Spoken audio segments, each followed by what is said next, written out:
Hello, I'm Teacher Robin. Today we're going to be talking about song lyrics. So this is something that I know many of you enjoy, and this is a great way for you to practice your English. So I have chosen some special summer songs, and we're going to look at the lyrics together. So I've chosen two songs that are popular right now. You can probably hear them on the radio. And I've chosen two other songs that are classic summer songs that you may have already heard. So I'm going to take you through the lyrics. We're going to look at some grammar and some vocabulary specific for these lyrics. And then I want to hear from you in the comments about what songs you like to listen to in the summer. All right, so my first song, I have my lyrics here in my notebook, is popular right now, and it's called Rare by Selena Gomez. Okay, you may have heard of her, and she's a very kind of pop star artist, which isn't my favorite, but I actually really love these lyrics because the meaning is really important. So let's look at them together. She says, "It feels like you don't care. Oh, why don't you recognize I'm so rare? Always there, you don't do the same for me. That's not fair." Okay, so in this case, the word rare has many different meanings in English. It can mean that something is strange, something is different. But in this case, when she's talking about being rare, she's talking about being special or unique. So why can't this person, probably her boyfriend, recognize that she is a rare person? She is special. Let's look at the rest of the song. I don't have it all. I'm not claiming to, but I know that I'm special. Yeah, and I'll bet there's somebody else out there to tell me I'm rare, to make me feel rare. So she's saying to this person, if you can't appreciate, if you don't love me for being rare, for being special, then I'm going to find someone who does. So I think this is a really powerful song. Actually, it has a really strong meaning, and it's also catchy to listen to. So now that you understand the lyrics, if you hear this song on the radio, Rare by Selena Gomez, you can sing along too. All right, my next song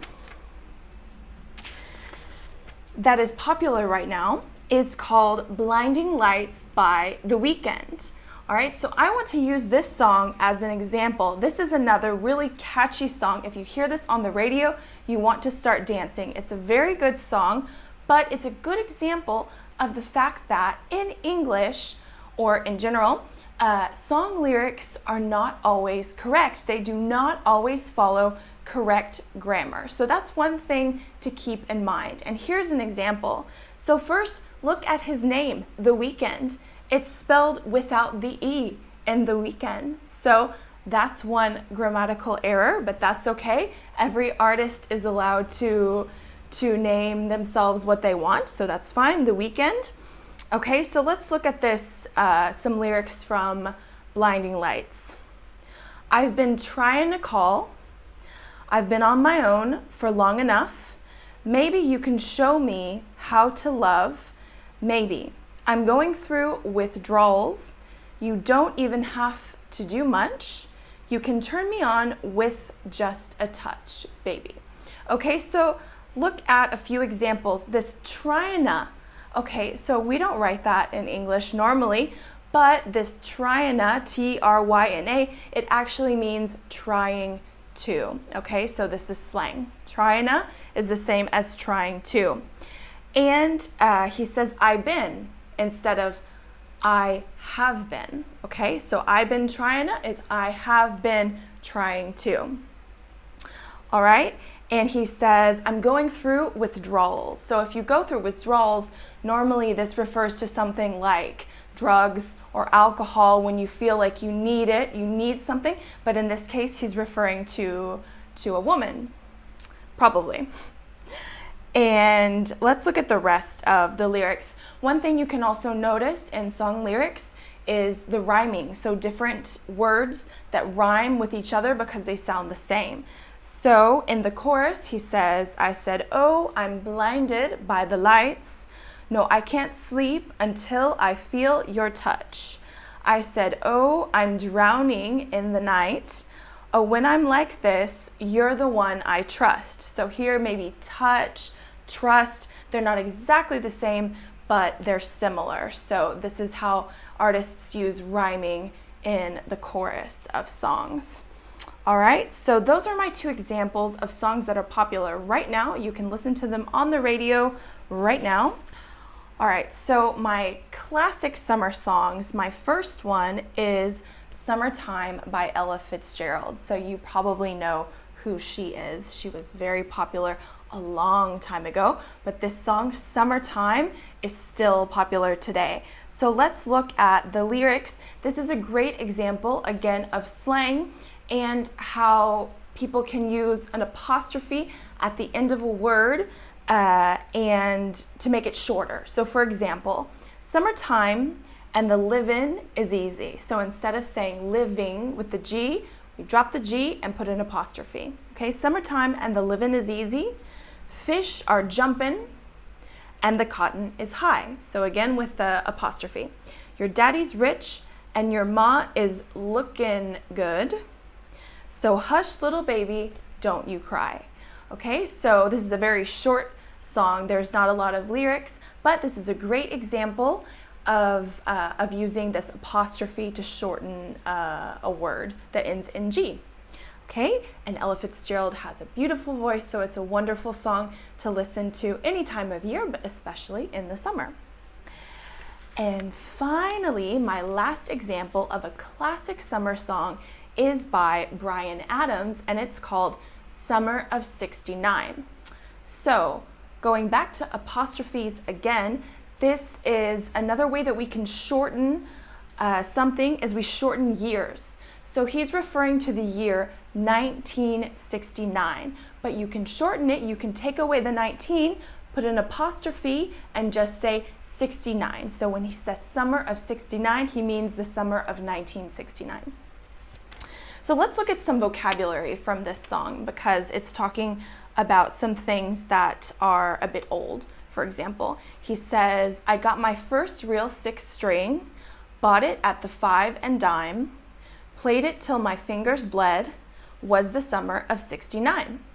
So a 6-string, this is talking about a guitar. He got his first guitar, bought it at the 5 and dime. So this was like a discount store back in the 60s, in the 1960s. You called it the 5 and dime because everything was very cheap there. You could buy it for 5 cents or a nickel. You could buy it for a dime. Now we have what's called like the dollar store, which is again the discount store. So it's the kind of store that you go to buy cheap items. All right, so let's move on to the chorus. He says, standing on your mama's porch, you told me that you'd wait forever. Oh, and when you held my hand, I knew that it was now or never. Those were the best days of my life. So you can also note the rhyming again with forever and never. And when he talks about standing on my mama's or standing on your mama's porch, okay, so a porch is this area either in the front or in the back of a house that's covered. So if you stand, in this case, he would be on the front porch. So you have a front porch and a back porch. He was standing on the porch of this girl, and they say your mama's porch because she lives with her parents. So that means he was outside waiting, but it's this like covered area of the house where you stand by the door. Okay, so we've learned some vocabulary today. We've talked about slang with these different songs, new and old. And now I want you to tell me in the comments, what are your favorite summer songs? Okay, so there are so many songs about summer in English. So tell me, what are some of your favorite ones? And I also want to let you know that if you use Live English, if you study with us and you use the Live English feature, then you can practice with fill in the lyrics. So we have exercises Monday, Wednesday, Friday, we release fill the lyrics exercises so you can practice with those. And these songs that I just mentioned are going to be our next fill the lyrics exercises. So stay tuned for that. I hope that you've enjoyed this lesson. I hope that you've learned something new, and I hope that you will enjoy the summertime with some great music, understanding all of the lyrics and singing along in English. So take care, and I'll see you next week. Bye.